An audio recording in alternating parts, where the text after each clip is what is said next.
दुनिया का भूमाफिया नंबर 1 चीन अपनी हरकतों से बिल्कुल भी बाज नहीं आ रहा।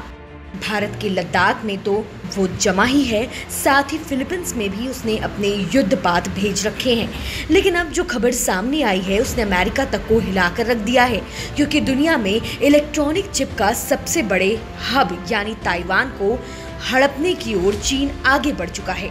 चीन ने मंगलवार को ताइवान में अपने 28 बेहद घातक लड़ाकू विमान भेज दिया, जो अब तक ताइवान की सीमा में चीन के सबसे ज्यादा फाइटर जेट थे।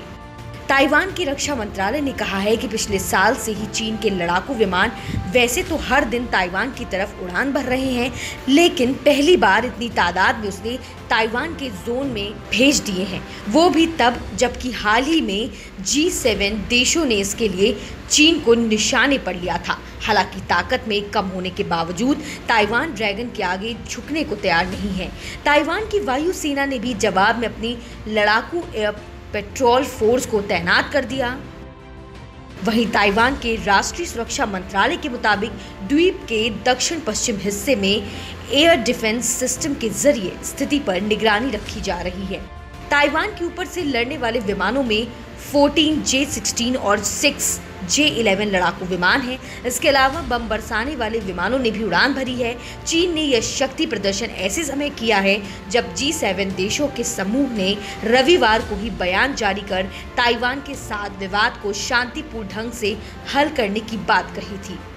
दुनिया के सबसे ताकतवर समूह ने शांति और स्थिरता बनाए रखने की जरूरत को अहमियत दी थी। चीन के विदेश मंत्रालय के प्रवक्ता झाओ लिजियान ने मंगलवार को कहा था कि G7 समूह जानबूझकर चीन के आंतरिक मामलों में हस्तक्षेप कर रहा है। उन्होंने कहा कि चीन अपनी राष्ट्रीयता, संप्रभुता, सुरक्षा और विकास हितों को बनाए रखने के लिए प्रतिबद्ध है। वहीं आपको बता दें कि फिलहाल ताइवान की रक्षा के लिए अमेरिका लगातार मदद पहुंचा रहा है। चीन का ताइवान से क्यों है विवाद? 1949 में गृह युद्ध के बाद ताइवान और चीन अलग अलग हो गए थे, लेकिन चीन हमेशा यही दावा करता रहा कि ताइवान उसका हिस्सा है, जबकि ताइवान 1949 से ही स्वायत्त शासन चला रहा है। साल 2016 में साई इंग वेन के राष्ट्रपति चुने जाने के बाद से चीन ने यहां की सरकार पर लगातार राजनयिक और सैन्य दबाव बनाना शुरू कर दिया है। चीन बार बार यही कह रहा है कि ताइवान उसका हिस्सा है। ताइवान की अधिकतर आबादी ने चीन के उस प्रस्ताव को खारिज कर दिया है जिसके तहत चीन के साथ राजनीतिक यूनियन की बात कही गई थी।